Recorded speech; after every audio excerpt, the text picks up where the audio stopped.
Құрметті оқушылар, бүгін біз сабақта 3-ші сыныптың 56-шы сабағын бастаймыз.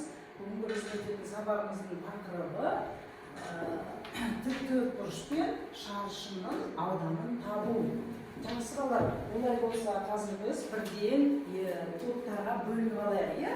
Сіздер шаршылар тобы боласыздар. Сіздер тіктөртбұрыш тобы болып отырасыздар. Жақсы балалар, ары қарай өткен сабағымызға шолу жасап өтейік. Қазір симметриялы және симметриялы емес фигуралар ойын ойнап жіберейік ары қарай. Келе ғой шаршылар тобынан. Бұл симметриялық емес фигура. Жарайсың, дұрыс. Бұл симметриялық фигура. Көрдің ба, жігер? Бұл бізде симметриялы фигуралар емес екен, Бұл бізде симметриялы емес фигуралар екен, Жақсы, жарайсың, отыра ғой. Келе ғой, келесі. Бұл симметриялық фигура емес.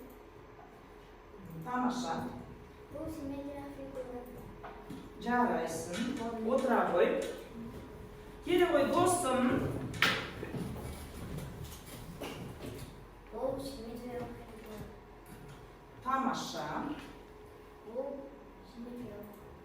Жарайсың, отыра ғой. Шаршылар тобы, келе ғой, Алиша.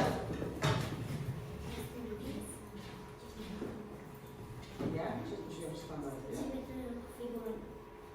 Жақсы. Жарайсың, отыра ғой. Қане бала, қазір біз практикалық жұмысқа тоқталып өтейік. Міне, алдымызда жатқан түймені қазір түйме арқылы осы парақтың ауданын өлшеп табамыз, Ең бірінші олай болса балалар, бірінші түйменің диаметрін тауып алайық. Диаметрі дегеніміз, ол мына түйменің жартысы болады. Жартысы. Дұрыс айтасыздар, тауып қойдық, Түйменің жартысы. Міне, дұрыс айтасыздар балалар, міне. Түйменің жартысы. Диаметрін анықтауымыз керек деді. Диаметр дегеніміз не ол балалар? Міне, түйменің диаметрін анықтауымыз керек дедік. Диаметр дегеніміз не?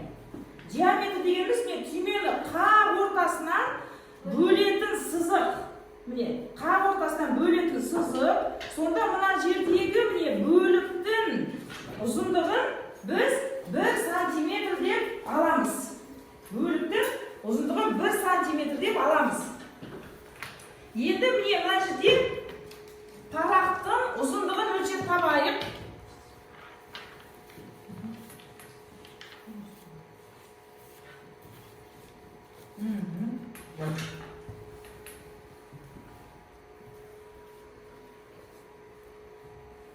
Жақсы балалар, міне, неше түйме сүйді балалар? Міне, мына бір түйменің ұзындығы бізде 1 сантиметр деп алдық, 1 сантиметр деп алдық. Сонда бізде мына жерде неше түйме сүйді? 4 түйме сүйді. Яғни бұл жерде бізде А тең 4 сантиметр деп аламыз. А тең 4 сантиметр. Бұл жерде неше миллиметр бар деп ойлайсыздар? А тең бізде міне 4 сантиметр. Өйткені бір түйменің ұзындығы бізде 1 сантиметр деп алған кезде 4 түймеміз біздің 4 сантиметр болады. Неше миллиметр болады дедік? 40. Дұрыс айтасыздар, 40 миллиметр болады екен. Міне, 40 миллиметр болады екен. Ары қарай енді балалар. Сонда жәнегі бұл жерде ұзындығы, олай болса, ұзындығы 40 миллиметр деп алдық. Мына жерде, мына аралықта біз 40 миллиметр деп алдық.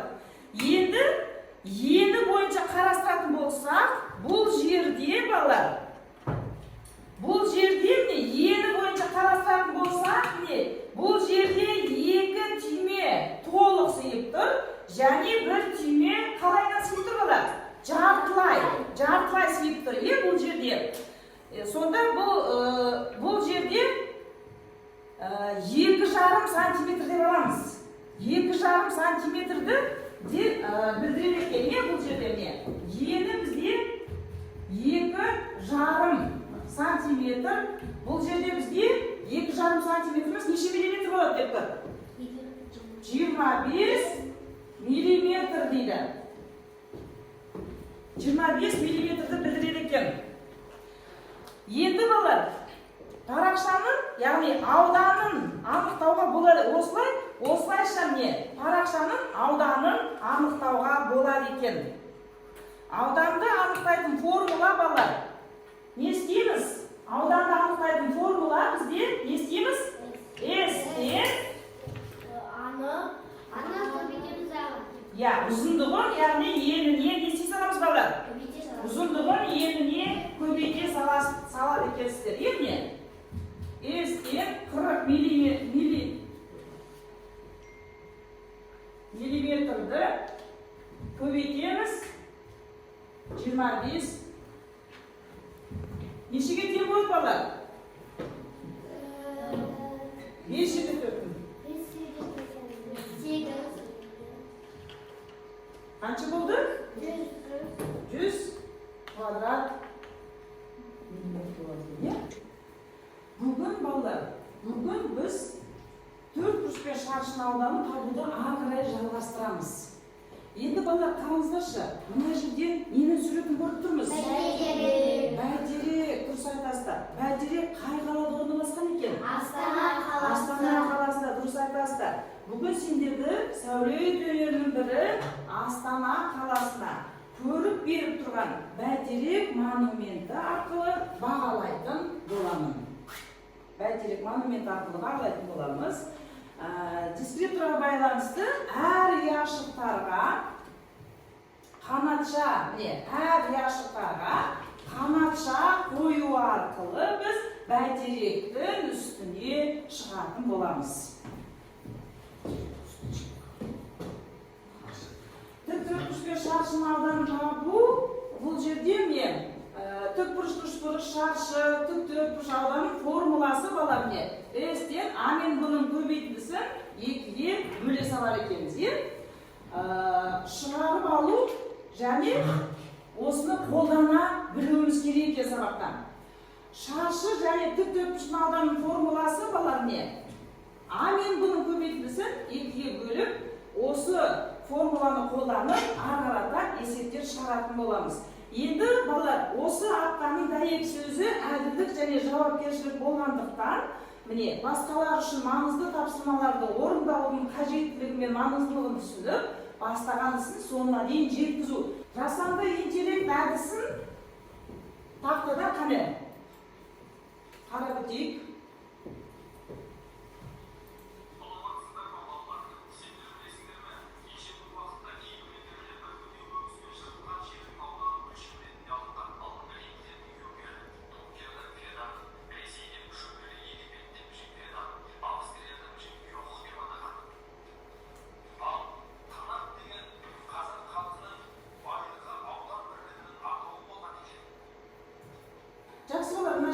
Ненің суретін көріп тұрмыз балар? Дұрыс айтасыздар.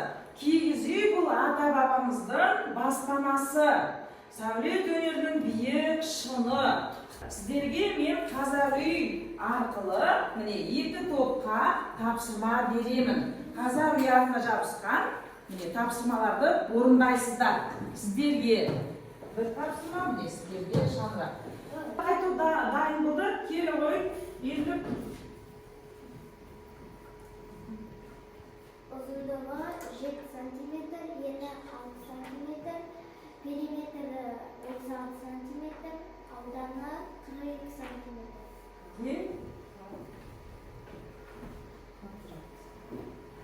Uzunluğu bizde 7 cm болған кезде, ені бізде 6 cm, сонда біздің периметрі нешеге тең болды? 36 сантиметрге тең болды, ал ауданы бізде 42 квадрат сантиметрге тең болды. Жақсы, отыра ғой. Келе ғой. Бірінші топтың жауабын тыңдап өтейік. Uzunluğu 8 cm, eni 9 cm, perimetre 34 cm, alanı 72 kvadrat cm. Тең болды. Жақсы. Қане бала, қазір сербіту сәтін жасап өтейік. Балалармен әуенмен бірге қимыл жасаймыз.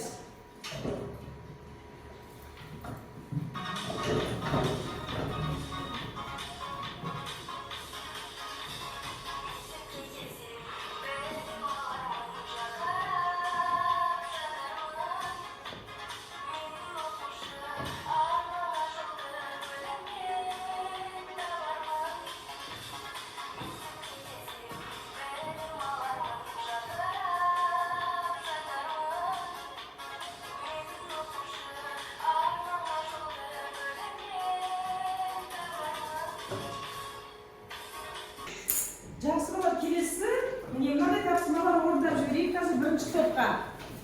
Міне мынандай тапсырма, міне екінші топқа, міне мынандай тапсырма.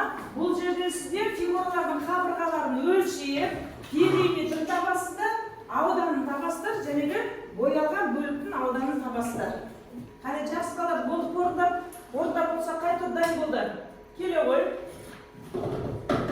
Екінші топтың жауабын тыңдап жіберейік. Пи тең 6 сантиметр, қосу 2 сантиметр. Оны көбейтеміз 2-ге. Тең 16 сантиметр. С тең 6 сантиметр, көбейту 2 сантиметр. Тең 12 сантиметр. 12 квадрат сантиметрге тең болды. Жақсы, отыра ғой. Жақсы, келесі екінші топ. Сіздердің жауаптарыңызды тыңдап жіберейік. Пи тең А көпті 4, С тең А көпті 2. Пи тең 3 сантиметрге 4-ті көбейтемізде 2 сантиметр. С тең 3 сантиметр көбейтілген 3 сантиметр тең 9 сантиметр. Жақсы, 9 квадрат сантиметрге тең болды. Ауданы 9 квадрат сантиметрге тең болды. Периметрі 12 сантиметрге тең болды. Жақсы балалар, қазір кітаппен жұмыс жасаймыз. Дәптерлерімізді ашайық, бүгінгі күнді жазайық. Содан кейін аңғарай 7-ші тапсырманы дәптерге орындаймыз. Қане балалар, болдық па тапсырмаларды орындап? Болса, жақсы. Онда қазір тексерейік. Міне, осылай шықты ма сіздердікі? Жақсы балалар, ондай болса, алдарыңызда жатқан бәйтерек арқылы өзіміздің білімімізді, осы бәйтерек қанатшалары арқылы білімімізді бағалайық. Асықтар арқылы кері байланыс жасайық. Түсінсек, жасыл асық басамыз, сұрағым бар десеңіздер, сары асық басасыздар, түсінбедім десеңдер, қызыл асықты басып кетесіздер. Қане, келе ғой Аружан.